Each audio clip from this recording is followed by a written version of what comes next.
Hello everyone, I'm John Bonet. This is my personal leadership philosophy presentation, and today with the help of PowerPoint, I will be walking you through my personal leadership philosophy.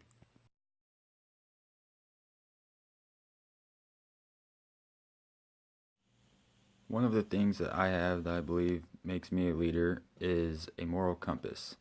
And by moral compass, I mean that intuition-based decision making that allows one to see beyond their self-interest and what they want for themselves and act in accordance with what they believe is good for, the company or the group or, the common purpose. And that way, it's like you're leading without having to be in a necessarily leadership position. You can be a bottom of the totem pole employee and still do things that benefit the whole company. And so with the moral compass, I believe that you can be a leader without necessarily being in a leadership position.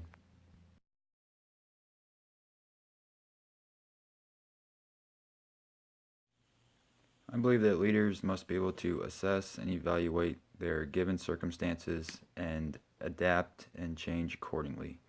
For instance, if you were in a group that's, for a certain cause and there's people that look up to you or look to you for advice, and you see that what you're doing or how you're behaving is guiding people down the wrong path or influencing the group towards, the wrong direction, you're going to have to be able to see that and adapt and change your behavior accordingly. And the same goes for if you were in a business and you were, a boss and your coworkers or those below you weren't very productive just based off how, they see that they could get away with certain things around you or whatever. And you're going to have to change how you act or interact with your coworkers in order to get the job done and be more productive. So I believe a leader must be able to change to what the goal is and get things right back on track.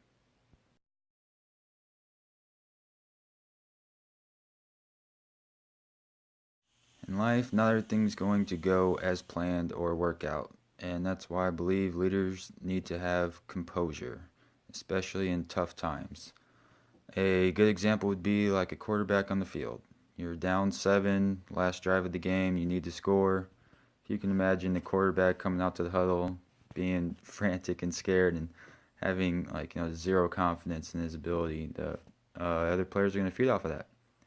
And so, they're much less likely to perform, and the common goal is just going to slip away just like that. So if a leader can't keep composure in tough times, then they're who are they leading? They're not going to help out any kind of situation. They're not going to help things get better at all. Simple as that.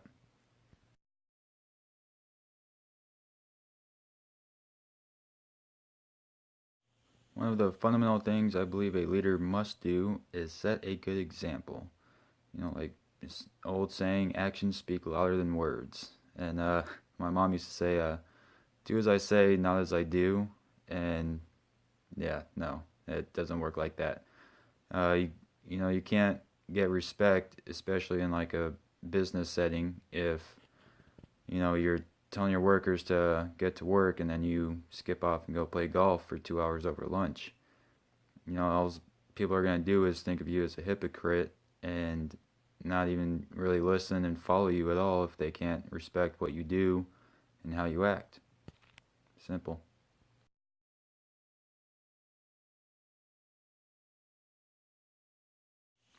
When it comes to being chosen as a leader, I think it's important that you have a strong character. Be firm within yourself.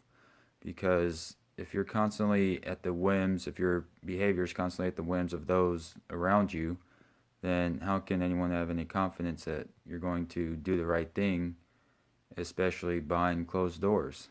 If people can't have that trust in you and believe you and understand where you're coming from, then they how can they ever look up to you to guide them? And I also believe that a strong character makes it easy for people to see your personality and understand you as a person.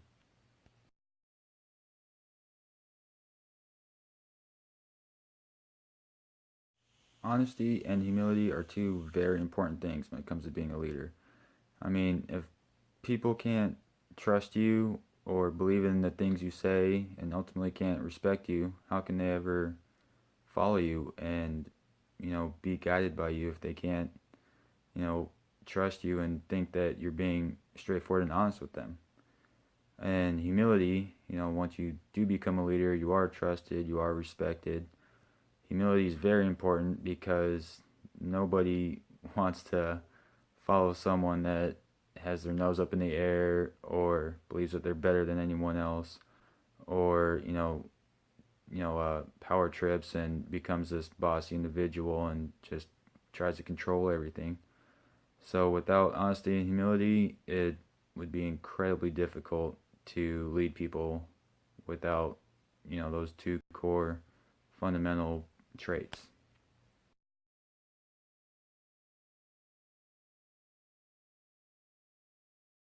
The fact that I empathize with people, I believe, makes me a very good leader in the sense that whenever someone has an issue or a problem or something they need, help figuring out in life or whatever it be, in whatever situation, I'm right there for them. I can put myself in their shoes and understand where they're coming from.